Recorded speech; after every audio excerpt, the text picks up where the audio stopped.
السلام علیکم ورحمۃ اللہ وبرکاتہ۔ عن ابی ہریرہ رضی اللہ عنہ قال قال رسول اللہ صلی اللہ علیہ وسلم والذی نفسی بیدہ لا تدخلوا الجنۃ حتی تؤمنوا ولا تؤمنوا حتی تحابوا افلا ادلکم علی امر فإن فعلتموہ تحاببتم افشوا السلام بینکم۔ محترم حضرات، حضرت ابو ہریرہ رضی اللہ عنہ روایت کرتے ہیں، اللہ کے نبی محمد مصطفیٰ صلی اللہ علیہ وسلم نے ارشاد فرمایا کہ قسم ہے اس ذات کی جس کے قبض قدرت میں میری جان ہے، تم ہرگز جنت میں داخل نہیں ہوں گے جب تک کہ تم ایمان نہ لاؤ، اور تم ایمان والے نہ بنو گے جب تک کہ تم آپس میں محبت کرنے والے نہ بنو۔ کیا میں تمہیں ایک ایسی چیز نہ بتاؤں جس کو عملی شکل میں تم اسے اختیار کرو گے تو آپس میں محبت کرنے والے بن جاؤ گے۔ آپس میں سلام کو رواج دو، سلام کو پھیلاؤ۔ محترم حضرات، یہ حدیث ابو داؤد کی ہے جسے میں نے آپ کے سامنے پڑھا ہے۔ اسی حدیث کے الفاظ کے ملتے جلتے الفاظ میں ایک اور حدیث مسلم شریف میں بھی بیان کی گئی ہے۔ اس حدیث میں اللہ کے رسول محمد مصطفیٰ صلی اللہ علیہ وسلم اپنی امت کو آگاہ کیا ہے، اس بات سے آگاہ کیا ہے کہ اس دنیا کے اندر آدمی اپنے رب کی قربت اور آخرت میں جنت چاہتا ہے، یعنی آدمی اللہ کی قربت چاہتا ہے اور جنت میں داخل ہونا چاہتا ہے، تو اس کے لیے ضروری ہے کہ وہ اپنی زندگی میں یہ عام طریقے زندگی کو چھوڑ کر ایک خاص احتیاط کے ساتھ ایک خاص طریقے کو اپنانا ہوگا، اور اپنے آپ کو سب سے زیادہ امتیاز رکھنا پڑے گا عمل کے میدان میں، اور اللہ کو راضی کرنے والے کام اس کو کرنا پڑیں گے۔ اس کے لیے اللہ کے نبی صلی اللہ علیہ وسلم اس حدیث میں جو بات بتاتے ہیں وہ یہ ہے کہ آدمی کو اپنی فطری خواہش جو ہے وہ جنت میں دخول کے لیے، تو وہ آدمی جنت میں جنت میں جانا چاہتا ہے، تو جنت کا دخول بغیر ایمان کے ممکن نہیں ہے، ایمان لانا ضروری ہے۔ اس کی مثال ایسی ہے کہ جیسے ہمارا پیٹ مکھی کو اپنے اندر لینا پسند نہیں کرتا، لہٰذا جب کوئی انسان غفلت میں مکھی کو اگر نگل لیتا ہے، کوئی مچھر اگر نکل لیتا ہے، تو آدمی فوراً ابکائی آتی ہے اور خے کے ذریعے وہ معدہ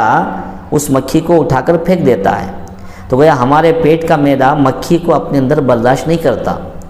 تو اسی طریقے سے جنت کے پاکیزہ ماحول میں، وہاں کی نظافت میں، ایک کافر، ایک کفر کا علمبردار انسان، اس کا وجود جنت میں کبھی بھی کیا ہے جچے گا نہیں، وہاں پر فٹ نہیں ہوگا، لہٰذا جنت میں کافر کو کوئی اجازت نہیں ہوگی، بلکہ ایک آدمی جنت میں جانا چاہتا ہے تو کفر کو چھوڑ کر وہ ایمان کے دائرے میں آنا ہوگا۔ اور یہ ایمان جو ہے کسی نظریہ یا عقیدے کو زبانی اقرار کرنے کا مطلب نہیں ہے، بلکہ ایمان کا اصل مطلب، اس کا مطلوب جو ہے وہ یہ کہ آدمی اپنی عملی زندگی میں ایمان کا تقاضوں کو پورا کرنے والا بنے گا۔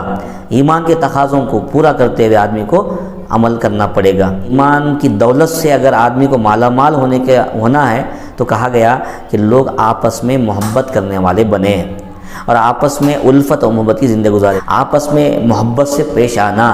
ایک دوسرے کی نفرت اور قدرت کو بالائے طاق رکھ کر آپس میں الفت اور محبت کے ساتھ زندگی گزارنے والے بننا۔ اور یہ محبت ہمارے درمیان میں پیدا کرنا ہے،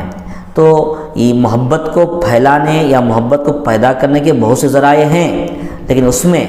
بہترین اور مؤثر کوئی اثر انداز کوئی ذریعہ اگر ہے تو وہ کہا گیا کہ آپس میں آدمی ایک دوسرے کو سلامتی کی دعا کرنے والا بنے، سلام کرنے والا بنے۔ تو وہ اللہ کے رسول صلی اللہ علیہ وسلم ہماری سوسائٹی کو، ہمارے معاشرے کو ایمانی کیفیت میں رنگنے کے واسطے، ایمان کی کیفیت سے ایمان کے رنگ میں رنگنے کے لیے کہا کہ بھئی یہاں کا ہر فرد